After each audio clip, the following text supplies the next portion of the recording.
Hello everybody, Assalamu alaikum. I hope you are fine, healthy and safe. In a previous video, I shown you how to crack the password of the roots in the Linux system. It was possible only if the system was in physically your access. So if this is the case, there are countermeasures to protect your system, and this protection is carried out in the system BIOS.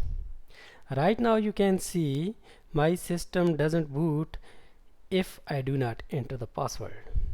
So this security is implemented in BIOS. So how to enter into the BIOS? When the system is booting, you will see a message on the screen. Press XYZ key to enter into the BIOS. For this system, the key was F12. I have entered the F12, press the F12 key, and now the system asks me for the security. I shall enter the password, and then I shall be able to do whatsoever it is required. So in the screen you can see this is the BIOS or one-time boot option. What the hackers, internal hackers can do, they will change the boot sequence of your system and they will boot the system with bootable USB devices. They can boot your system from CD-ROM or DVD. They also will be able to boot your system from the network if they have plugged in some LTSP server. There is another option. Other options are BIOS setup, diagnostic, and extensions of MEXB. Anyhow, we shall enter into the BIOS setup. Here we can set the password. Right now you can see here the mouse is working here. Okay, let us go to the security. The first thing, the admin password. The admin password, right now I can't do anything because I have protected the BIOS also with password.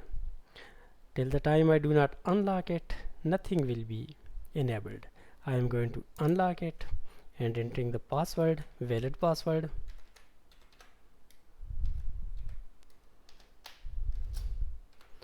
And then I shall be able to change this one.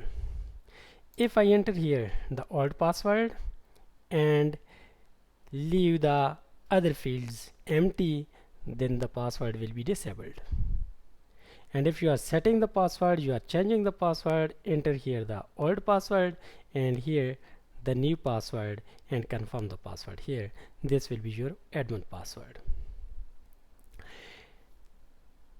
It is better to read this area of the screen. This is important. It gives you full detail what this password will do and what will be the effect of this options. The second thing is system password. The system password you can set in the same manner. Here you will enter the old password if already system is protected, and then you will repeat the password. Okay, and then the password will be set. If you want to implement password on your hard disk, it is also possible. If you want to make the password stronger, you will have to enable this option as well. There is another very important option that is called TPM, Trusted Platform Module Security.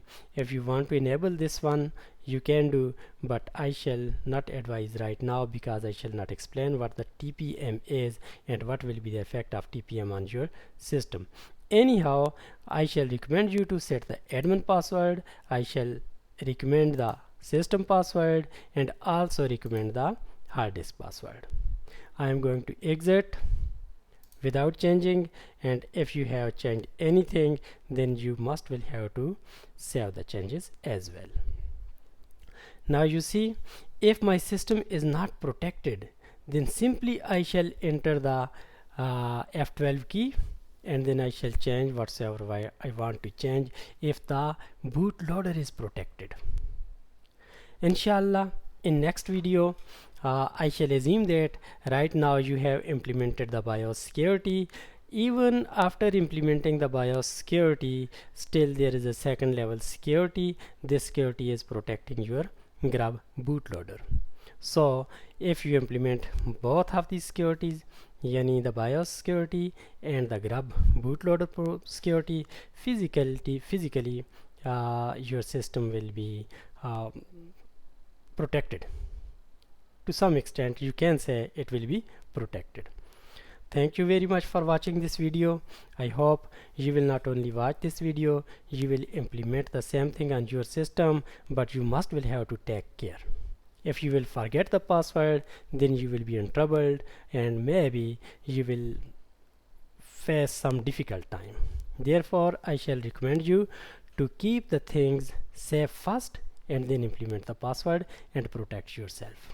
Inshallah, in next video I shall tell you how to protect the bootloader of your system, the grub bootloader of your system, and thereafter maybe we shall discuss some other security measures also. But remember, all of these security measures are not for your communication. For communication over the network, there are other security measures which you must will have to take. Thank you very much.